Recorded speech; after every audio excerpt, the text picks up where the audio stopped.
And I know you guys... Get out of the picture. Oh.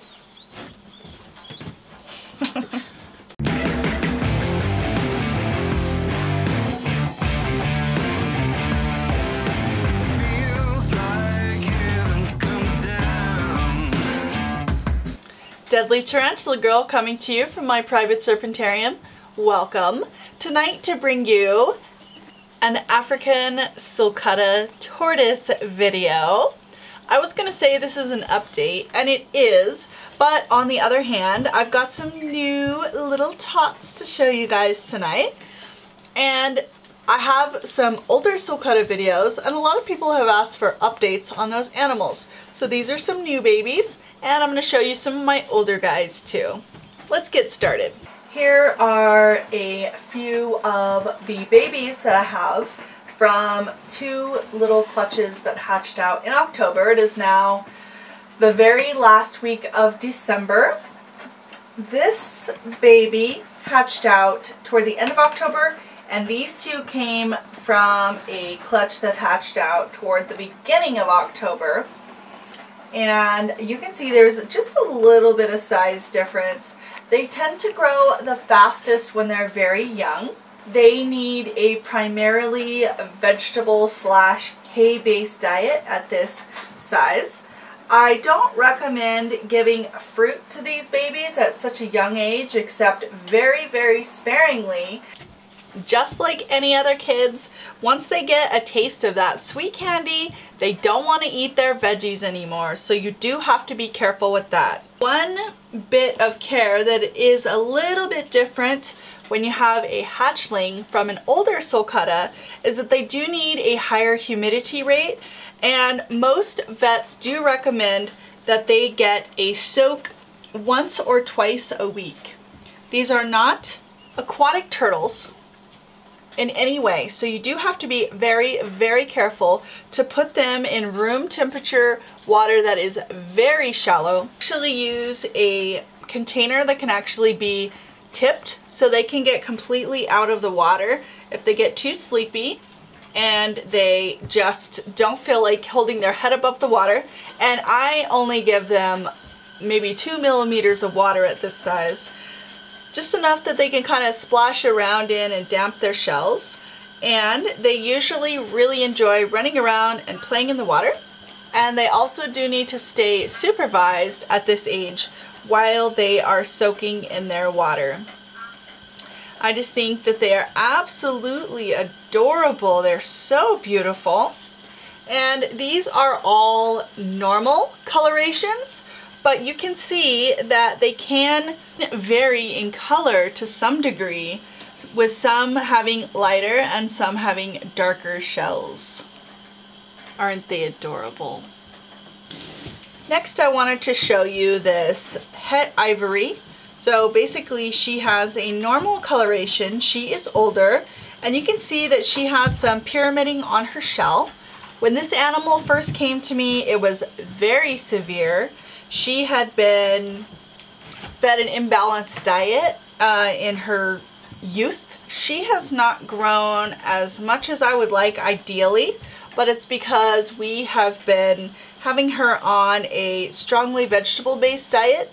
They are somewhat omnivorous, that they do nibble on bugs here and there in the wild.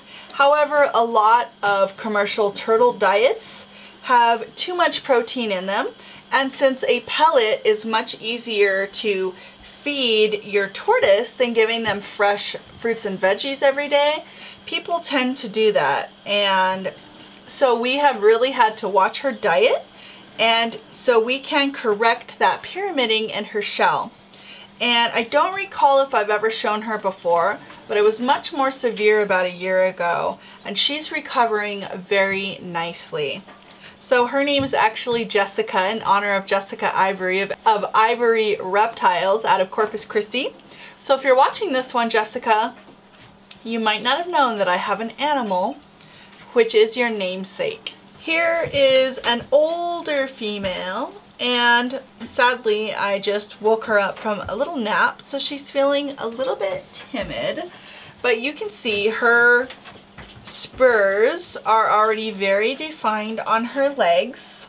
I would say a female needs to be 14 to 16 inches from the front to the back of their shell before they're old enough to start laying eggs. And you can see her shell is relatively smooth. You do want to see these little domes, but you do not want the shells to be pyramided up like you saw in that younger female. So her name is Penny. And this animal has been with me for most of her life.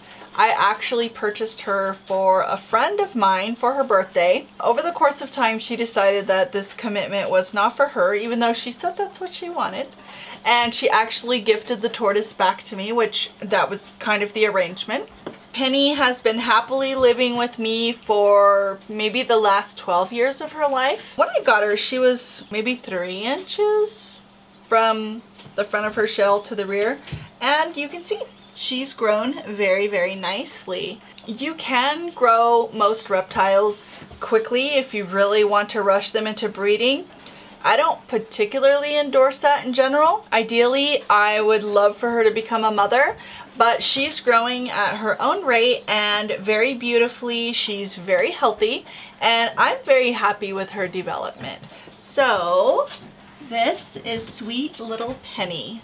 This is one of my older males, Sheldon. This is a guy that I know you've seen in the past. You've met Penny and Sheldon in the past. He's just really, really cool. He's got the big, beautiful spurs on his thighs. He has nice nails. Pardon the dirt. They do live in a natural outdoor enclosure when weather is permitting, which is all summer, part of the spring and fall, and any days that it gets above 65 or 70 degrees, which we do have in the wintertime here in New Mexico. Sheldon is fairly large, definitely not as big as they get. These animals top out at well over 100 pounds, and they get much larger. Last time I tried to move him, I could not fit him into the base of a wheelbarrow. He's pretty big. I wish that he were wiggling around a little bit more, but it is the end of December. They go into a stage of partial estuation. They're not outdoors, so they don't completely kind of close down and go dormant, but it's cooler, and so they're definitely less active. They eat a lot less, and because they're indoors, they just don't exhibit a lot of their natural behavior. One of my favorite features about this tortoise is their beautiful legs. I think they look like little elephant legs. They're absolutely incredible to see toddling around when they're walking. You can tell the gender of the animal by the shape of the shell once they get old enough.